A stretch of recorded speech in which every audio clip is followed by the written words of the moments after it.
We see in the documents or in the timeline laid out yesterday by Adam Schiff just evidence of mounting corruption within the Trump administration. That's basically what this impeachment is all about.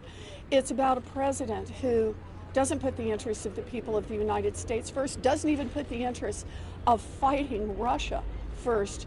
He puts his own personal political interests first, and that creates violations of the law. Thank you, but I got to be there. This president sees no limits on his power or on his ability to use his public office for private gain. And of course, the president also believes that he can use his power to cover up his crimes. That leads me to the second article of impeachment, which charges that the president categorically, indiscriminately, and unlawfully obstructed our inquiry, the congressional inquiry into his conduct. This presidential stonewalling of Congress is unprecedented in the 238-year history of our constitutional republic. It puts even President Nixon to shame. The Constitution is not a suicide pact. It does not leave us stuck with presidents who abuse their power in unforeseen ways that threaten our security and democracy. Until recently, it did not occur to me that our president would call a foreign leader and demand a sham investigation meant to kneecap his political opponents, all in exchange for releasing vital military aid that the president was already required by law to provide. No one anticipated that a president would stoop to this misconduct, and Congress has passed no specific law to make this behavior a crime. More recently, Professor Turley, again the Republican witness at our hearing, wrote an opinion piece in the Washington Post entitled, "Where the Trump Defense Goes Too Far." In this piece, he stated that the president's argument is as politically unwise as it is constitutionally short-sighted. He added, if successful, it would also come at a considerable cost for the Constitution. Although I disagree with Professor Turley on many, many issues, here he is clearly right. And I might say the same thing of then-House Manager Lindsey Graham, who in President Clinton's trial flatly rejected the notion that impeachable offenses are limited to violations of established law. Here is what he said. What's a high crime? How about if an important person hurts somebody of low means? It's not very scholarly, but I think it's the truth. I think that's what they meant by high crimes. Doesn't even have to be a crime. A president who abuses his power in order to kneecap political opponents and spread Russian conspiracy theories, a president who uses his office to ask for, or even worse, to compel foreign nations to meddle in our elections, is a president who attacks the very foundation of our liberty. That is a grave abuse of power. It is an unprecedented betrayal of the national interest. It is a shocking corruption of the election process. And it is without doubt a crime against the Constitution, warranting, demanding removal from office. The framers expected that free elections would be the usual means of protecting our freedoms. But they knew that a president who sought foreign assistance in his campaign must be removed from office before he could steal the next election.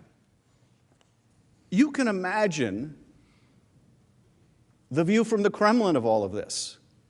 You can imagine Putin in the Kremlin with his aides. When one of his aides comes into the office and says, Vladimir, you're never going to believe this. The President of the United States is pushing our CrowdStrike theory. I mean, you can almost imagine the incredulity of Vladimir Putin. You're kidding, right? You mean he really believes this? His own people don't believe this. Nobody believes this. And it's not, I mean, it would be bad enough, of course, that the President of the United States believes this Russian propaganda against the advice of all of his advisors, common sense and everything else. But it's worse than that. It's worse than that. On the basis of this Russian propaganda, he withheld $400 million in military aid to a nation Russia was fighting, our ally. One of those notes lays out the scheme very clearly and succinctly. Now, it's not every day that you get a document like this, what appears to be a member of the conspiracy writing down the object of the conspiracy. But that's exactly what we see here. The scheme that ultimately was directed by President Trump to coerce Ukraine to announce the investigation of the Bidens. I repeat, to announce the investigations, not investigate, not conduct. The only thing that mattered was the public announcement. The bottom line is this: what was in the best interests of our country was to help Ukraine, to give them the military aid, to fight one of our greatest adversaries, and to help promote the rule of law.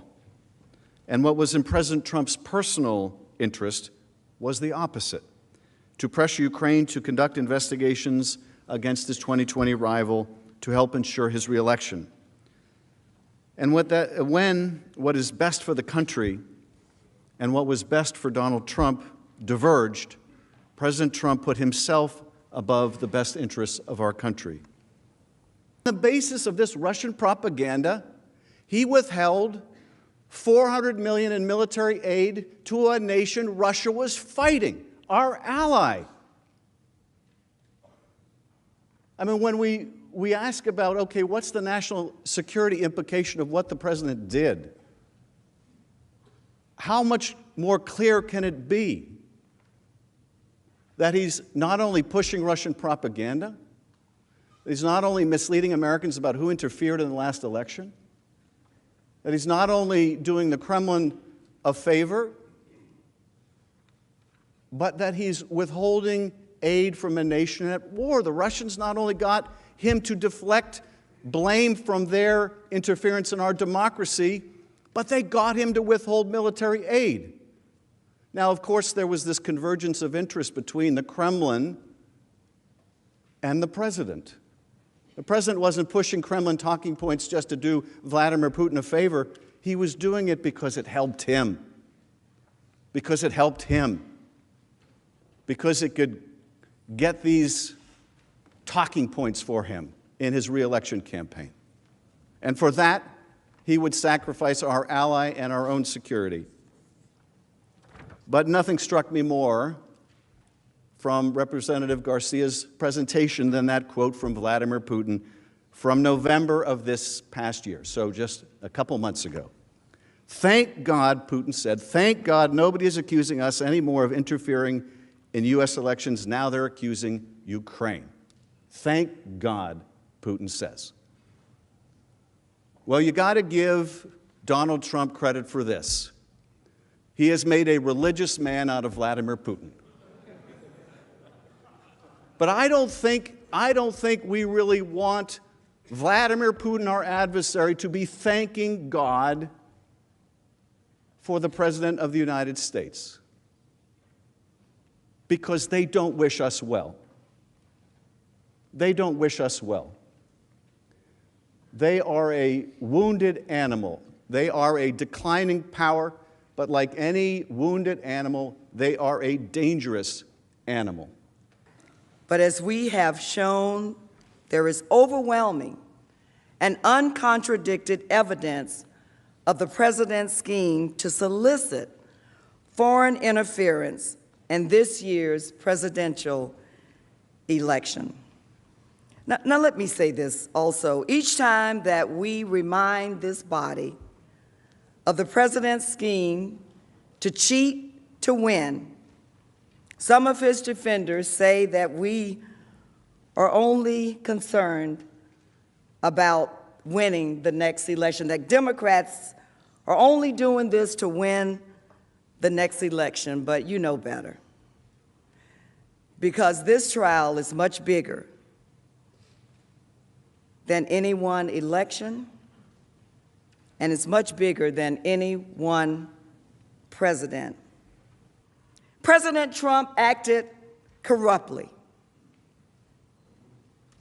He abused the power of his office by ordering U.S. diplomats to work with his political agent to solicit two politically motivated investigations by Ukraine. The investigations were designed solely to help his personal interests, not our national interests. Neither investigation solicited by President Trump had anything to do with promoting U.S. foreign policy or U.S. national security. Indeed, as we will discuss later, both investigations and the president's broader scheme to secure Ukraine's interference was a threat. It was a threat. It was a threat to our national security. The only person who stood to benefit from the abuse of office and solicitation of these investigations was Donald Trump, the 45th President of the United States. A violation of public trust, a failure to take care that the laws be faithfully executed. But when it came down to choosing between the national interests of the country and his own personal interest, his reelection, President Trump chose himself.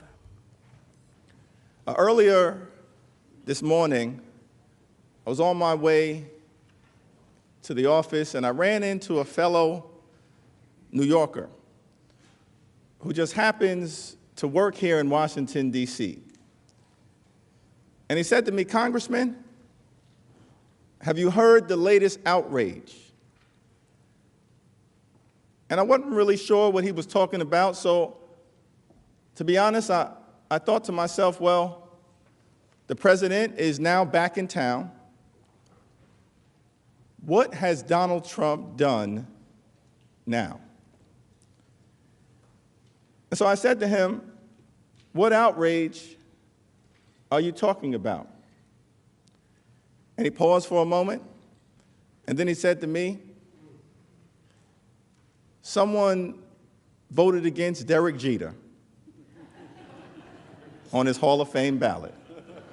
As House managers, certainly we hope we can subpoena John Bolton, subpoena Mick Mulvaney, but perhaps we can all agree to subpoena the Baseball Hall of Fame to try to figure out who out of 397 individuals, one person, voted against Derek Jeter.